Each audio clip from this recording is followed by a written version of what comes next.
আমি Krishnakoli Mahato, MA PhD। আমার গা অমাবস্যা, আমার চুল মেষ পালকের ফাল্গুন, আমার পিঠ সাঁওতাল পরগনা। আমার দুটো ঠাই, একটা বাঁকুড়া, একটা পুরুলিয়া।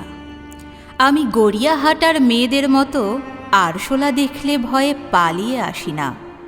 বোমায় হাত উড়ে যাওয়া বাবা কতবার আমার বই পুড়িয়ে দিয়েছে, কতবার আমার দুঃখী মা বলেছে মেয়েদের বড় হতে নেই।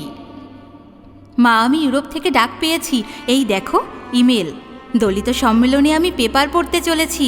মা, আমি তোমার কৃষ্ণকলি মাহাতো, MA PhD।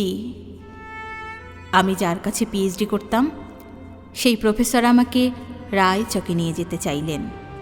আমি বললাম, কেন? রায়চক কেন? উনি বললেন, রায়চকে না গেলে PhD পূর্ণ হয় না। আমি বললাম, কেন? আমি আপনার ফ্ল্যাটে যেতে পারি। উনি আঁতকে উঠে বললেন, না না, আমার বাড়ি না। আমার PhD 1 বছর পিছিয়ে গেল। আমি ফোন করলাম, স্যার আমি রায়চকে যাব। হোটেলের ঘরে তিনি আমার মুকুট মণিপুরে হাত দিলেন, আমার সাঁওতাল পরগনার হুক খুলে ফেললেন। হা হয়ে দেখতে থাকলেন আমার বাঁকুড়া, আমার পুরুলিয়া। আমার 2 অগ্নিগোলকের কাছে মুখ নিয়ে এলেন, তখনই চিৎকার, আগুন আগুন আগুন! আমি পারবো না। সেদিন আমার প্রফেসর আমাকে ফেলে পালিয়ে গেলেন।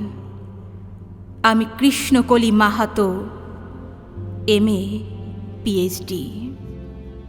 কত কষ্ট করে, কত অপমান সহ্য করে, জঙ্গলে রাত জেগে বই পড়ে আমি এখানে এসেছি।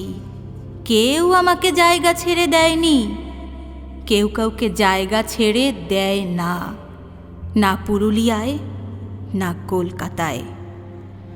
মা, আমি চেকিং করে ভেতরে এলাম। মা, আমি ইমিগ্রেশনে দাঁড়িয়ে। বাবাকে দেখে রেখো, মানুষটার একটা হাত নেই। অফিসার আমার নাম উচ্চারণ করলেন, কৃষ্ণকলি মাহাতো। আমি বিমানের সিঁড়ি দিয়ে উঠছি মা, বিমান সেবিকা আমাকে ম্যাডাম বলল, আমাকে আমার নাম্বারে নিয়ে গিয়ে বসালো। আমি সিট বেল্ট বেঁধে ফেললাম। প্লেন রানওয়ে ধরে দৌড়তে শুরু করেছে। দৌড় দৌড় দৌড়! কি গতি, কি তেজ, কি আওয়াজ! আমার মনে হলো বিমান রানওয়ে ধরে দৌড়চ্ছে না, দৌড়চ্ছি আমি আমি আমি আমি কৃষ্ণকলি মাহাতো, MA PhD। আমি কৃষ্ণকলি মাহাতো।